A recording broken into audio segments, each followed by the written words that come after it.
That perk when I get lit. Methazine, tell them sit this. I'm on that Memphis, that sick strip, sick shit, bitches. At 50 bucks, them Swiss shit. All right, so the Vikings, you know, they're kind of picking up where they left off, and I think that they're probably, other than the Saints, I think they're probably the most complete team with the hunger that is needed. You know, the Eagles are a pretty complete team, but I don't think they're that hungry after their win Super Bowl last year, and they're going to have a really big target on their back as well. So the Vikings, you know, they're an opportunity where everything is basically in place for them. They had an awesome year. They've got an awesome defense. They've got awesome skill players in position. This offseason they added a quarterback that was looking for a new home, wanted a big contract, and they did it. And then what did they do with their draft? They were able to just add on to things that they need. You know, a lot of times teams are drafting, they're sitting here fishing, they're sitting here looking for an answer somewhere, going after, you know, a prospect that might pan out.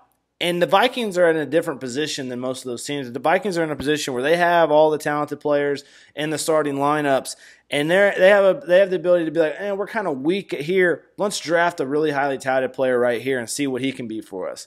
So that's kind of where they're at right now. They're not really, you know, they don't really need necessarily like, oh, they're missing this or they're missing that. You know, this offseason on team needs, you know, I said draft a long-term quarterback. I thought maybe drafting a long-term quarterback or bringing someone like Kirk Cousins in was the idea. Now, the thing with the Vikings last year, and you could tell Sam Bradford, you know, if Sam Bradford could have stayed healthy, he might have been the answer for you. But he showed that his health is an issue. His health has been an issue for the 2 years that he's been in Minnesota. Teddy Bridgewater just doesn't look the same. I don't know if Teddy Bridgewater will ever be the same, and I don't expect him to ever be the same going through the injury that he went through. So one of those things, a tough pill to swallow, because, you know, they sold it that Teddy Bridgewater was going to be the future and that he was going to be a very good player, and he showed a lot of promise at Louisville. But it just never panned out, and the injury really didn't help things out. So you kind of had to kiss that goodbye. It was one of those things. It wasn't like in the past where it was like, man, fuck this guy because of the injury. You kind of felt bad for him. So you kind of kicked him to the curb softly. But then, you know, Case Keenum, the guy, played for the Rams for a couple years, got the shit kicked out of him his entire fucking NFL career. He's the backup on this team. Basically, if enough people get hurt, he might get to play. And he comes onto the scene and he plays great. He does nothing but good things for the Vikings. He how does he get, you know, rewarded for that? Well, that's the thing. Case Keenum was a good enough quarterback to get it done for you, and you had a good enough defense, and your run game was good enough that he was a game manager for you. But was that going to be able to get you over the top in the playoffs? Was Case Keenum, was he good enough to win a big game in the playoffs? And that was the big question, and he's not. And that's why they changed, and that's why they added Kirk Cousins. You know, the thing is you had to re-sign Case Keenum this last summer, and he skyrocketed his value with the way he played last year, and that's the reason why he's playing in Denver now with the amount of money that he is. The Vikings were smart enough to know we are not going to pay, you know, Case Keenum so we can sit here and be the Kansas City Chiefs. You know, we don't want to have Aaron Rodgers, and Alex Smith. We don't want to have Alex Smith. Like, we know we're not getting it done with Alex Smith. They knew that they couldn't get it done with Case Keenum. As sad as that is, you know, as good as Case did, he was just a game manager. And so my next thing, let's talk about the Vikings. This team is set. They're going to make the playoffs. They're going to have one of the strongest defenses in the league, some of the best skill possession players on a team. So those things are not an issue. The main thing this year is Kirk Cousins, and this is how I describe Kirk Cousins. There's two Kurts. There's Kurt, K-I-R-K, which is the Kurt that throws interceptions, gives the other team short fields, has turnovers, implodes. And that Kirk Cousins, this team's going to be 10-6, and this team's not gonna go very far in the playoffs. If Kurt, K-I-R-K, shows up this year.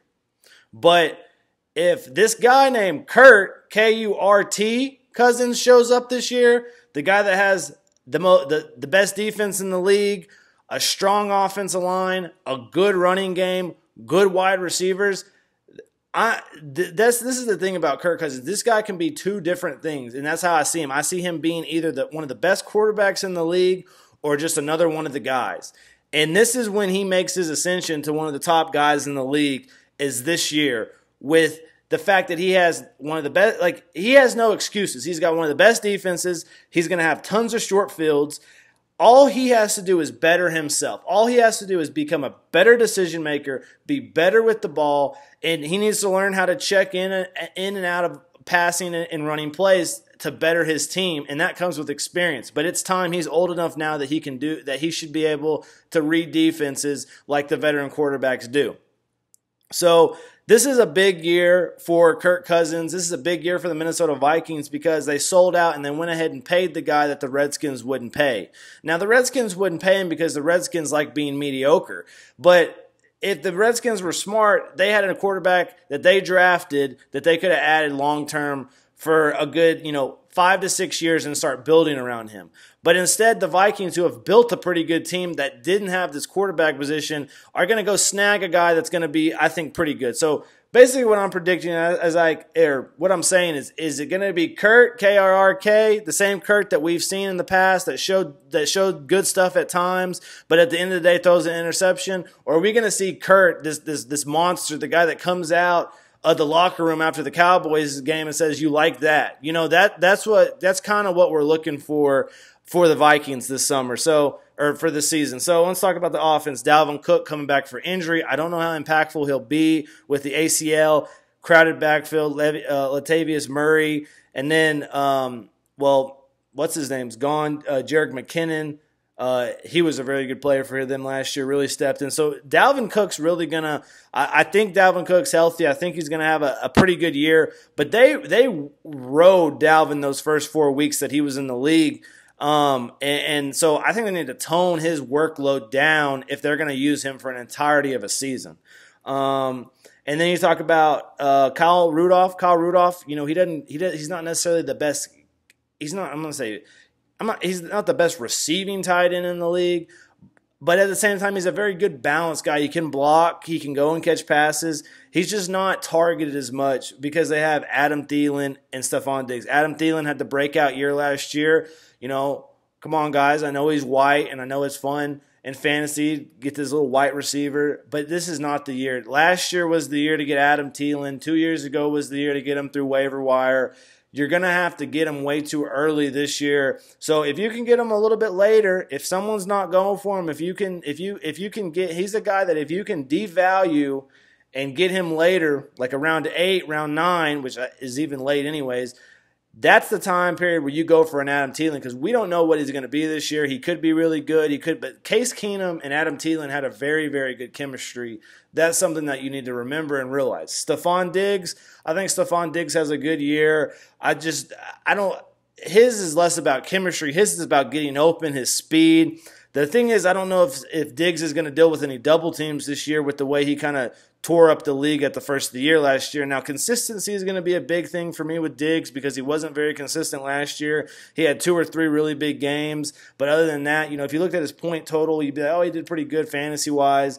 But in reality, he had about 3 big weeks, and that was early in the year. Kendall Wright, someone they added, Laquan Treadwell.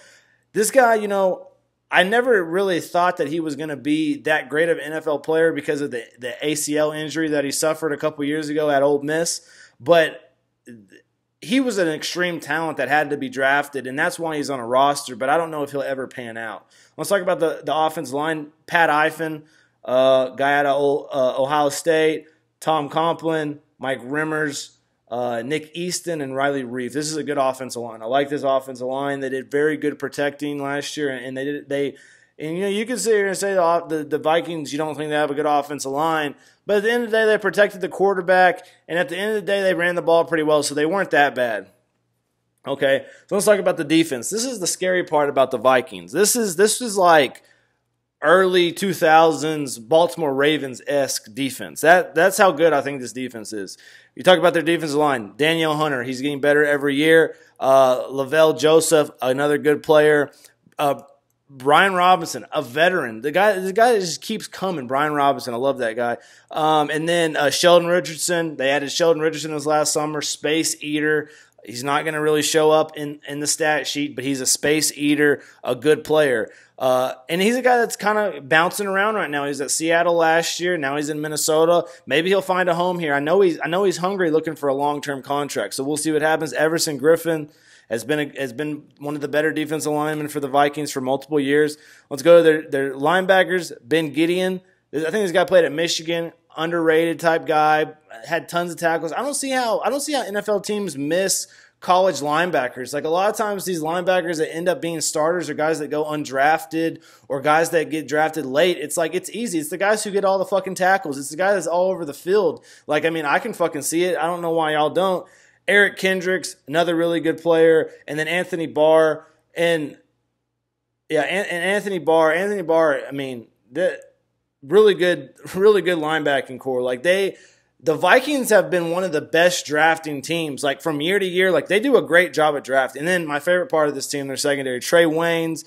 Trey Waynes is a guy they added a couple years ago when they had, like, he was a slot type guy.